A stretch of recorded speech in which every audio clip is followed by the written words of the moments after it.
Hi, my name's Susanna Pellegrino. How many times have you seen a young child try and fit one of their toys, like a doll, into something that is much smaller than a doll, like a basket or a faux drawer? I have seen it many times. The child will try so many different ways to get that doll into that basket before either succeeding or just giving up. In this speech, I'm going to talk about why I think it's important to have engineering lessons and more hands-on learning activities inside the classrooms. First, I'm going to talk about why I think these activities are important for kids. Then, what types of activities can be learned. And finally, the positive feedback it has received, not just from teachers and parents, but from the children themselves. Having engineering lessons and more hands-on learning activities inside an elementary school classroom is important because it allows a child to experiment different things themselves by actually doing it and visualizing it. Studies show that most people are visual and experimental learners. So by having more of these activities, we'll not only teach children by letting them experience it, but it'll also improve their math, science, critical and creative thinking skills.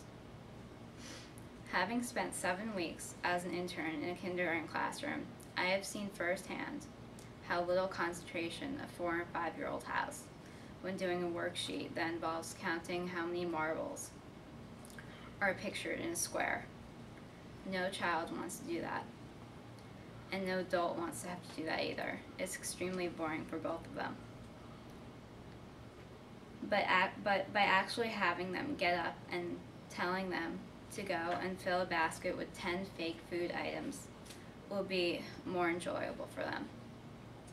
It will seem like they're playing, but they're really doing both at the same time. I know when I was a child that if you put me in a room with fake food items and had me play shop, I would have thought I had died and gone to heaven. It would have been one of the most fun things for me. Or also by doing something that involves science and experiments. Kids can try and build a house out of popsicle sticks that can't be broken down, like one class did for the 3 little pigs to live in. By making it age appropriate, doing something like that will improve their creative thinking and science skills. Then by actually experimenting it to see if it was successful or not, children are able to learn what they can or can improve on to make the building more successful. Doing these types of lessons and activities have been a very positive impact inside the classroom. Teachers have noticed that children are improving in their math and science skills. Some parents are saying that they have noticed that their child is more eager to go to school, and that some children are discussing their projects at the dinner table. Some students are actually saying that by doing these types of activities and lessons gets your brain working, as said by one 7-year-old student who has now said that she wants to be an engineer when she grows up, now from doing these types of activities and lessons. With all these facts and ideas I have talked about, why shouldn't these activities and lessons be part of every elementary school's daily curriculum? Yes, different children's museums have these hands-on experiments and activities, but why shouldn't they be in a classroom as well?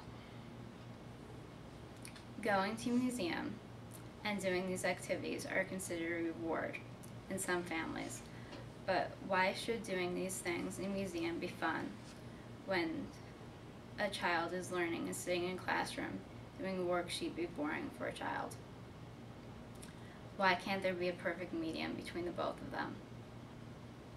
By bringing these activities to the classroom, will not only bring positive things for the student. Doesn't every parent want their child to be a successful student at a young age and enjoy learning and enjoy going to school? Thank you.